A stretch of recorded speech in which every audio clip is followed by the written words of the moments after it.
If you're not the most familiar with Microsoft Teams meetings, you can go ahead and mute and unmute your mic right over here.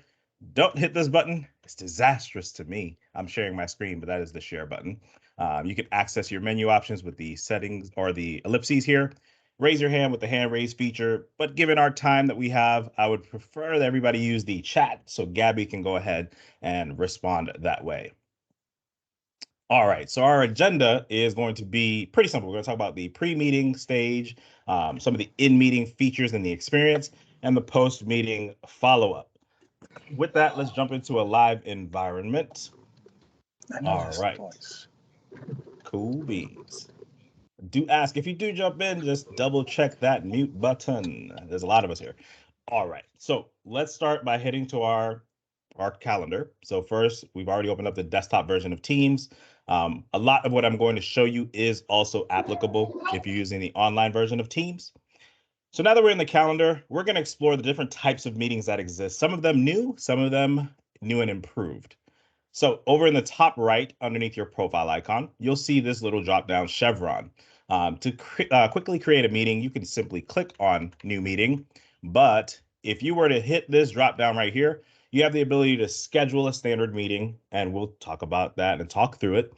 You can access the webinar, which is more of a presentation style meeting. It's not necessarily like the next one that we'll talk about. However, you can have over 1,000 people in a webinar, right? So if you needed to have a town hall, a meeting like this, and some of the key differentiators is that you're going to have a presentation team, and then everybody else is going to be an attendee. So they won't have mic or camera privileges, but you can provide it to them. There's also the live event. So this is going to be large scale. So if you need to have an event with up to 20,000, so think an entire state, entire city, that would be the platform that you would use. You have your presentation team, you have presenters, moderators, as well as producers. So the producers would be kind of like the puppet master behind the scene, sending people live and switching up who's on and which PowerPoint deck is being showed, etc.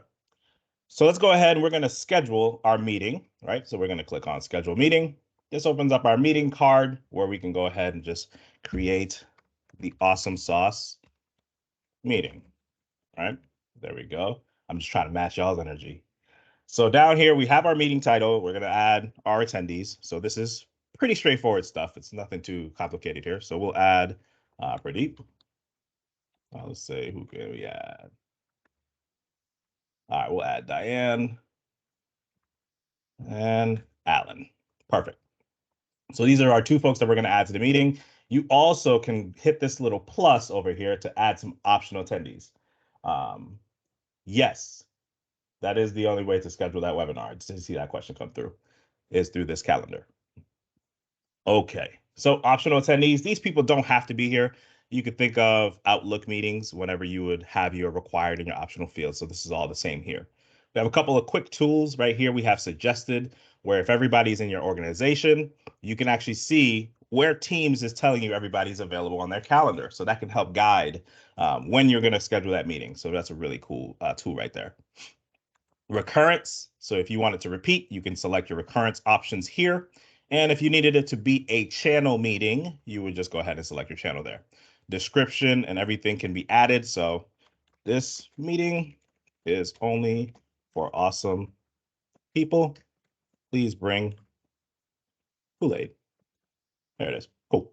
Now we're ready to send off this meeting. But down here, just want to double tap. You can add tables, links, bulleted lists. So if you needed to create a nicely crafted agenda, that is available to you. So we're going to go ahead and hit send. Our meeting has been created. We set it for 10 o'clock. Now I'm going to show you some of the pre-meeting features. Now that we've created said meeting, we can go ahead and click on it one time. There's a couple of tips I want to show you. If you click on it one time, you get this pop-out link. You know how sometimes your colleagues ask you, hey, can I get that link to that meeting? Rather than going all the way into the meeting and double-clicking, if you click on it once from Teams, you get this pop-out. You can copy the link. You can join the meeting. And since I am the one that created it, I have the ability to edit it. Not everyone will see that. And I can also chat with the participants. And this is part of the pre-meeting experience and what sets Microsoft Teams apart. So here we're going to click on chat with participants. And I'm just going to say hello to everyone and let them know that I'm running late. Everyone, I am running late. Please start without me. And there we go. All right, so I've let everybody know I'm running late even prior to the meeting starting. We can have an entire conversation here in this chat. You'll also notice that it will show up in your recent chats with a calendar icon letting you know that this is a meeting chat. So that's the difference when you're having a conversation with a one-on-one or versus a actual meeting. Now I can also attach a file to this chat. So let's say we wanted them to go ahead and present the deck without me. Let's see if I've got one. Microburst overview. That sounds fantastic. I'm going to go ahead and share that. Here is the deck if anyone would like to present. I plan on showing you a really cool feature inside of Teams as well once we get into the meeting section. Now, this feature is going to be very useful for those of you that only have one screen. All right. So we've sent this off. We sent the deck to everybody. We let everybody know that we're running late. So far, we're making good time. Here, I can join the meeting directly from my chat, or I can head over to my calendar. And again, we can click on it one time, and we have the join option. I can also double click to open up the meeting card, right? So if I double click on it, it'll open up the full meeting cards. So here I can also grab the link. Would be the longer way to do it, but I can grab the link, get any audio and conferencing information. I can also copy the link here, update the name of the meeting, and so on and so forth as far as the settings for the meeting. The next thing I want to show you is going to be the meeting options. So how you can have some more control over your meeting from the lobby all the way to who has permission to speak inside of the meeting. So this meeting is already created. If you go up top, you'll see these tabs up here and we have meeting options. So if we click on that, one thing I want to point out is that you need to just make sure, let's say, I need to get signed in real quick. One moment. Let me just get her in there. You need to make sure that you are signed in with the same account that you created the meeting with inside of Teams. All right. So that is the main thing that you need to just double check and cross-reference first. So let me get my demo in there. All right. And here we go. Now, in the past, I've run into some issues, and it's an easily fixable or avoidable issue. Right here, we have Karen, which is our demonstration account. And in Teams, I'm also signed in as Karen. Sometimes you're using a computer that may have, multiple profiles on it, or you have a person on a work profile signed in. So just make sure it's the right one, so you'll get to this meeting screen. But here, we can select who can bypass the lobby. So this right here is going to be everyone, which is typically not selected, but people in my organization and trusted organization and guests. People in my organization and guests. People in my organization. So this is starting to get more to the stricter side of things, where it's just going to be members of that specific tenant, that account, that organization. Then we have people I invite, which allows you to turn off the forwarding of the meeting invite, and then only me. So we're going to select only me this time, just for the fact that you're the presenter and you want the most control over the lobby, which means you have to admit folks as they come in. Allow callers to bypass the lobby since it's only me. That is defaulted to no. Announce when callers leave. That's just a little chime. When someone phones in, do you want it on or off? Then you have who can present, right? So this setting right here allows you to either select specific people that you invited. So from here, I can select the folks that were on my required or optional line. So Diane and Alan are both here. So Alan can present and I can present. Everyone else is going to be an attendee. And you can also go ahead and set whether or not attendees can use their mic and can they use their camera. So if you have both of these off, they would just simply join your team's meeting as a participant in taking that meeting. That's it. They would be able to use the chat, which you can also enable or disable, but they would not be able to come off mute or use their cameras during that meeting. So here you have your meeting chat, and to do what I did earlier, which was to send a message prior to joining the meeting, it needs to be enabled. But sometimes you just want the chat to be active during the meeting only. So when the meeting ends, everyone loses access to the chat. It pretty much ends right then and there. And then also you cannot chat prior to joining. So that's the in-meeting only option. And for those rare occasions where you want no chat, maybe you don't want spoilers for something, you can disable the meeting chat altogether. You have the ability to add reactions, which is where people can clap, give thumbs up and things like that. And then you have cart captions right here underneath. So I'll turn these on. We're not going to have that strict of a meeting. And I'll go ahead and save. So Alan is able to present. I'm the only one that could bypass the lobby. And the meeting is set up the way that I would like. So remember, the way we access this setting is we go to the meeting card itself, open it up. So we double clicked on it and we click meeting options. Next, I'm going to show you how to set up your breakout rooms, and then we're going to jump into the in-meeting experience. So up top, again, with the meeting cards set up and open, we can head over to the tabs at the very, very top, and we'll see that we have our breakout rooms. Now, this is going to be fantastic for those of you that have to schedule a meeting where maybe you want to have a session where somebody has a sidebar discussion or a tech support room, or you want to have a larger brainstorming session and then smaller micro sessions inside. So that's when you want to use the breakout rooms. So we'll go ahead and hit create. This is a newer feature. Although we've supported breakout rooms for a while now, you used to have everybody join before you can assign the breakout rooms. But now, for those of you that like planning in advance, you can set up your breakout rooms first and then have attendees join and automatically open up the rooms during the meeting and send them there. So this is a really good addition that came from feedback in the field. So here, I can go ahead and assign participants to the rooms. I can either do it automatically, depending on how many rooms I chose, or manually. So if I know that, let's say, Diane is going to be my tech support person, I can go ahead, select Diane, and I can assign her to room 1 and assign. And we'll leave Alan alone for now. He doesn't need to necessarily have a breakout room. But again, you can assign anyone you invited to those breakout rooms preemptively versus in the past. Again, the advantage is you used to have to jump into the call. They had to join, and then you had to do it at that time.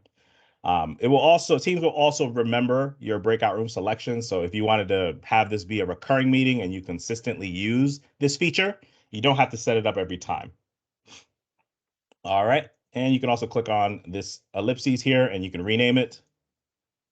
And we'll call this one Secret Sauce Tech Support. There it is. And good to go there. So now we have our breakout room set up. I think it's time that we join our meeting. And again, if we wanted to go over to anything that we've shared, whether it's the chat, whether it's files that we've uploaded, the details of the meeting itself, we can access it right here through these tabs. So we're going to revisit this later, but I just wanted to show you that they are here for you both before and after the meeting. So let's go ahead and join our meeting. Let's use the shortcut we learned. We click on it once and we hit join. This is your pre-meeting screen. So here you can make sure your audio is set correctly. Make sure you have your phone, your room audio, if you're using team room devices, your camera, everything is set correctly here. You can also make any changes that you might need to. So if you have a computer where the speaker is set up and the laptop is actually producing sound, you can change that around there. So let's go through some of our main features in here. We talked about the chat earlier, and here it is.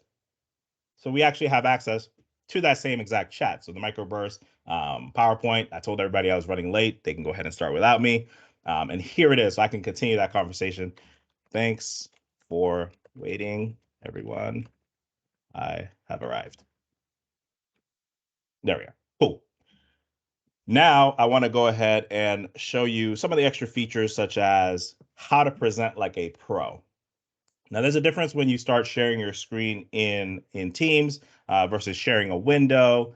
But for those of you with one screen, now the scenario that this is going to be most useful is rather than having sticky notes everywhere, or let's say having to share PowerPoint in windowed mode so you can still read your presenter notes, I'm going to show you the best way to do that. So you hit the share tray in the top right, and it will open up all of your share options. So if you have, this is a key thing to remember, a key feature, if you have a presentation or intend on sharing audio, make sure this is turned on so that you can include your computer sound.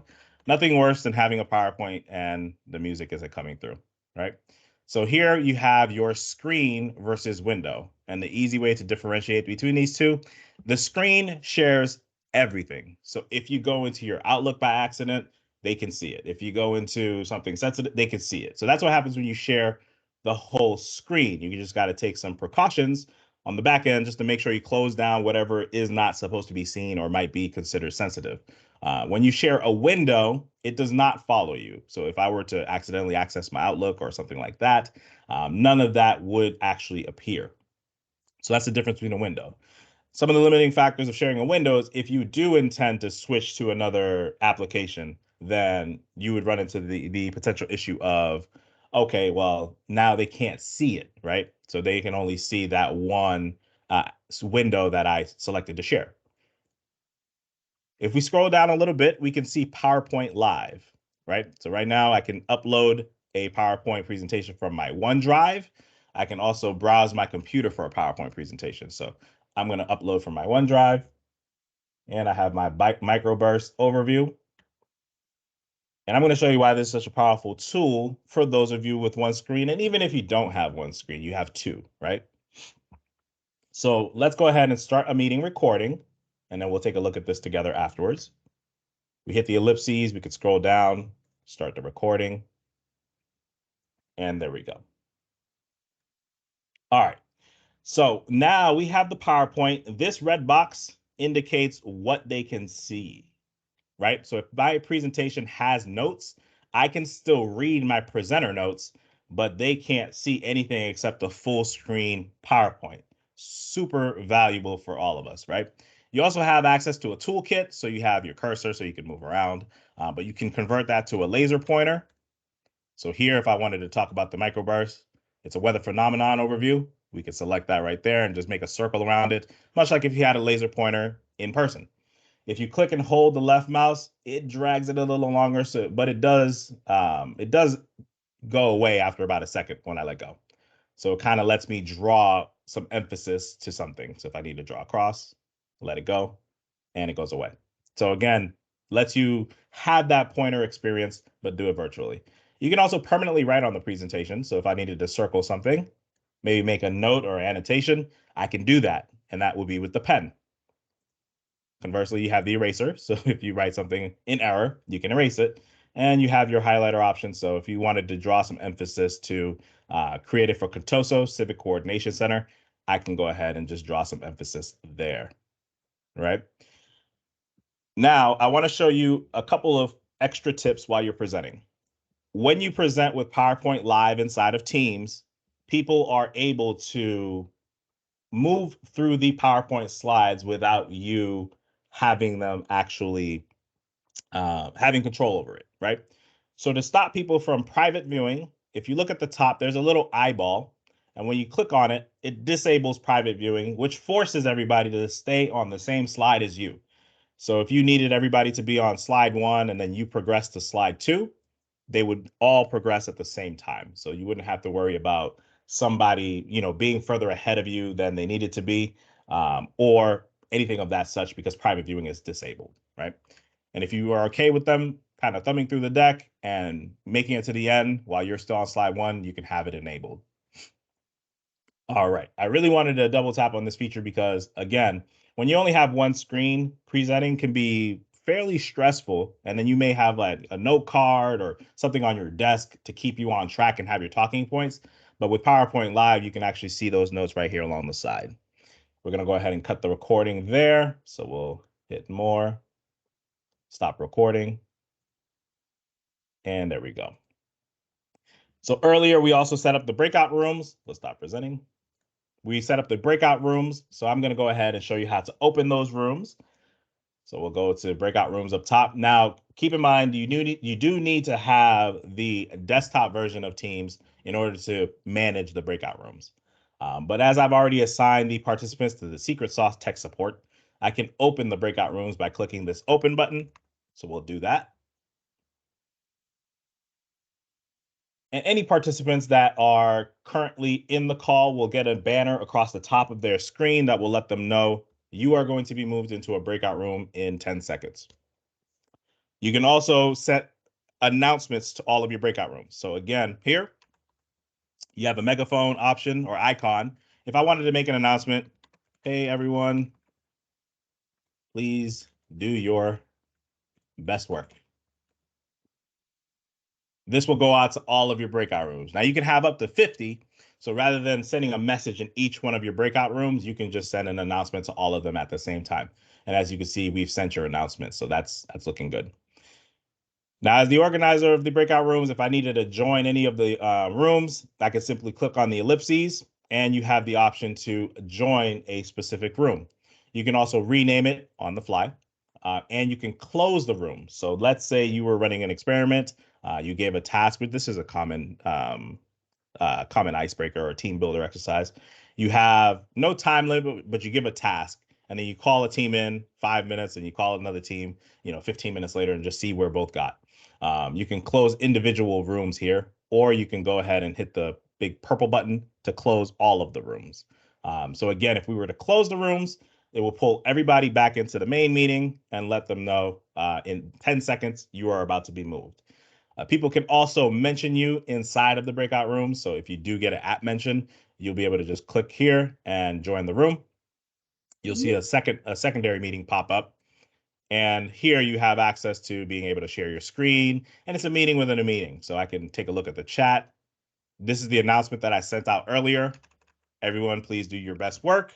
And let's say somebody app mentioned me. This is what brought me here. And I can have that conversation with them. All right. And then to leave it, I would just hit close or end. It would end that and take me back to the main meeting. Resume that. And then let's close the breakout rooms. So we hit close. They're getting that notification that in 10 seconds, they'll be pulled back into the meeting. And here we are. Everybody comes back to the main meeting and we debrief. So that's how you can effectively use the breakout rooms feature. Let's go ahead and I'm going to show you how to properly end the meeting for everybody. So typically we just hit the leave button. However, you can actually click on this drop down if you were the one that created the meeting, and you can hit end meeting for everyone. So that keeps the people that kind of linger after the meeting, they might have been off to the bathroom or doing something different.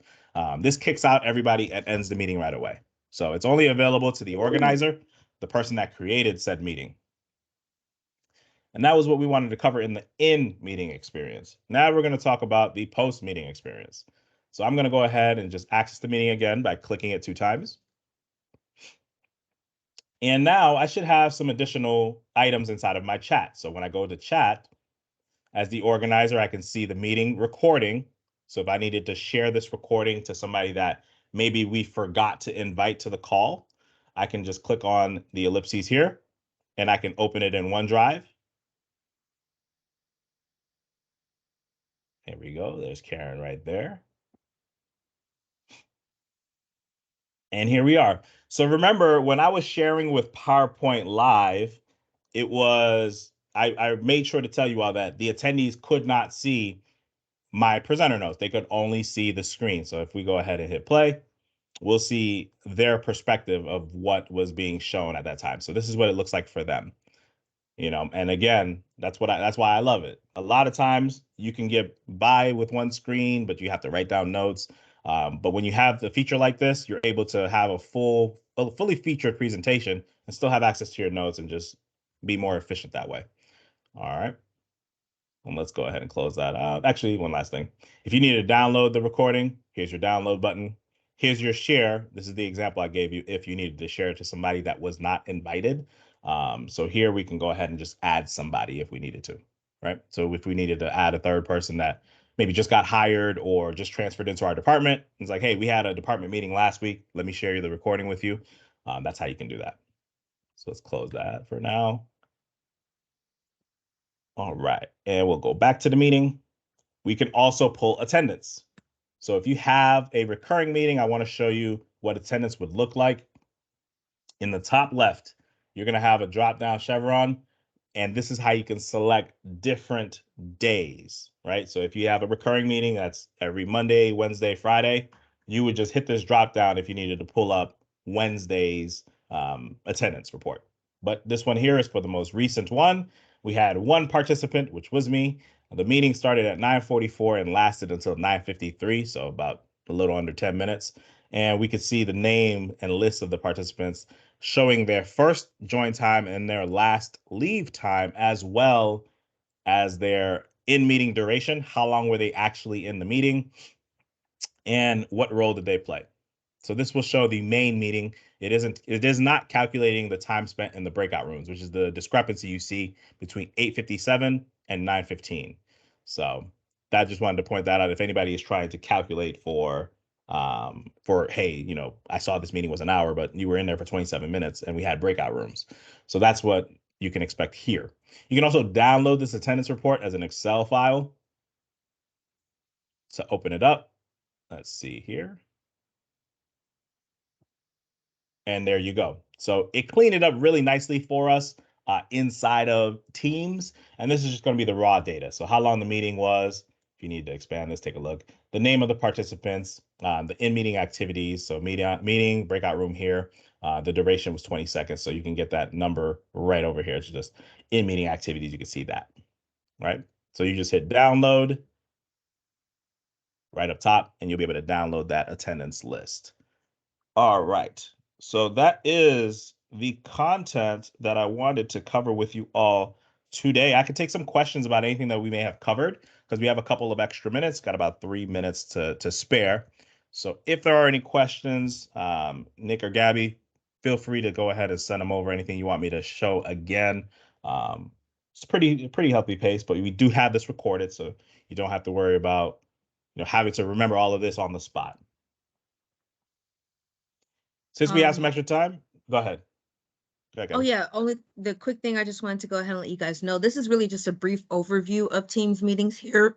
Teams meetings here. We can go into typically our sessions are normally an hour long. So we can dive into this deeper with your team if you need that. We did have a ton of questions that came in here, and a lot of it regarding what does it look like to see a channel meeting, adding apps to recurring meetings. Also, what does it look like after the meeting for meeting chats? And looking at that within the artifacts after a channel meeting too. So we had a ton of different questions coming in here. It's kind of hard to just field one over to you right now. Gotcha. I did see one about the webinar. So I will show you the webinar feature because that was going to be just new information for you all. The webinars are very, very similar to the actual Teams meeting. So let's go ahead and explore that. So here we can click on the drop down. We see webinar. Now think of this as a Teams meeting with a structure where you have your presenting team and then you have your attendees and there's a registration form, right? So let's say awesome sauce, right? So we have our presenters. So before we had our required attendees, and now this is required presenters. Now they're going to automatically be given some of the permissions that we saw in the Teams meeting options, right? So earlier in the session, we created that meeting, awesome sauce, and then we added folks' ability to have their mics, their cameras, and we played around with that. Now this is going to automatically give these folks those presentation privileges. So let's say we have Diane, and we'll move forward with just her. We can also view the registration form. So let's explore that. Now here we can upload an image from our computer, or let's say we have this one here. Perfect. We can resize it. And this will be the background for it. We have the event title, so we can add some details to the registration page. We can also add information about our speakers. So here we have Diane, and she is the best speaker ever. And we can add additional speakers. So you can go ahead and start to add more speakers essentially from here. Now, this is what it would be for somebody to register on the right side, and you can add additional fields. So if you needed to collect somebody's address, their city, their state, zip code, industry, job title, organization, or if you wanted to even go with a custom question, you can go ahead and just type out a question here. And this button will allow you to view once we have, it's going to show a default now, but it'll allow you to view what the registration would look like live online. Okay, so let's head back in and we'll save this here. And we have that copy registration link. And this is what you would place into any particular type of meeting or mailer. Let's say, hey, please register for our upcoming event or our upcoming webinar. You can go ahead and copy that registration link and it will bring people to this page here. All right. So with that, I think we are right at time. So I do want to be respectful of everyone's time. We do have a ton of folks in here. All right. So with that, thank you so much for letting me speak to you all today, show you some of the great, exciting features inside of Teams and with the Teams meetings. And hopefully you all learned at least one tip or trick or a new cool feature that you're excited to use.